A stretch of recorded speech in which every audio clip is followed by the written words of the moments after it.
Hello everyone and welcome to our Core LED tutorial video. Today I'll talk you through the pE-400 Max Lightbridge graphical user interface, which is one of several ways this 4-channel LED illumination system can be controlled. Once installed and when the power switch of the light source is switched on and the system is connected to the PC with a USB cable, the Lightbridge will be shown as online. You can now control a range of parameters. The LEDs shown at the top of the display also indicate whether your illumination system has a 365 or 400 nanometer LED installed in the UV channel, and these are the SB and MB variants of the pE-400 series. Here you can see we have the SB, which has a 365 nanometer LED. There are three modes which are accessed from the home screen. Standard TTL covers the majority of applications. Then we have the sequence mode, which enables sequence runner. And then there is a demo mode, which allows demonstrations without the need for additional hardware or software. In standard mode, you can select the desired LEDs by checking the box under each channel. Then you can set the irradiance in three different ways: by using your mouse on the slider, by using the arrows, or by typing the desired irradiance percentage directly into the box. By clicking the on-off status button, all of the selected LEDs will then illuminate at their defined irradiance. The next mode available on the home screen drop-down menu is Sequence. The pE-400 Max includes Sequence Runner for affordable high-speed automation, where LED sequences are triggered with just a TTL out from a camera or hardware. Once you have your TTL connected to the BNC of the light source, you can then set up Sequence Runner using Lightbridge. You can define the sequence order of the required LEDs by checking the box under each channel, and the position in the sequence will be shown. You can then set the irradiance as previously described, either using the slider or, for example, typing the irradiance percentage in the box.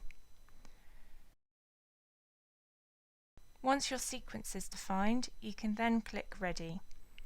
Sequences running will be displayed to show the sequence is active, and this begins when the first TTL is received and cycles through the selected LEDs with each additional TTL.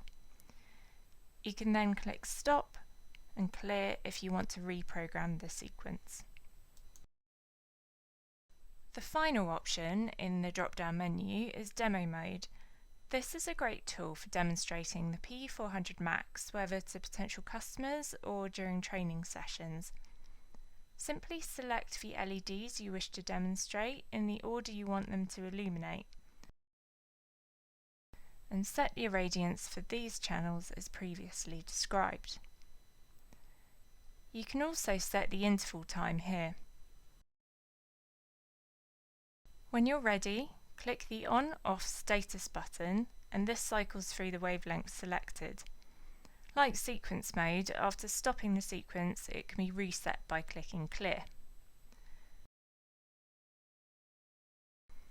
I'd also like to highlight a couple of additional settings in Lightbridge, which includes a preset feature so you can save and load common or most recent settings.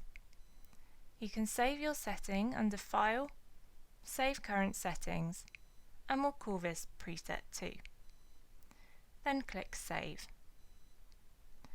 You can then load your settings from File, Load Settings from File,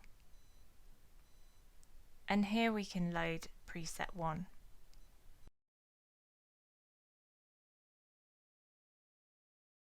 The next feature is Power Up Configurator, which is available under Tools. This allows you to define the default LED settings to be used when the light source is switched on. Here you can select the desired LEDs and you can also select their irradiance. On the drop-down menu you have three different options. Disabled means that on startup no LEDs are selected and irradiance is 0. Irradiance level set, LEDs off, means the LED configuration you've set up above will still remain, but no LEDs will be selected. If you select Irradiance Level Set, LEDs on, the LEDs with their programmed settings will instead come on automatically at power up. Once you choose your settings, click Save and Exit to return to the home screen.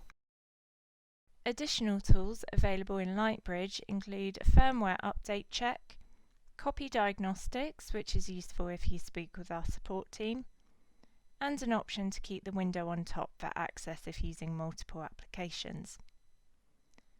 You can find more about the version in File About, and you can also change the size of the window. Finally, when you exit, there are two different options, with the LEDs shut down or with the LEDs switched on with the last settings. Thank you for watching this QLED tutorial video, and if you have any questions, please do get in touch.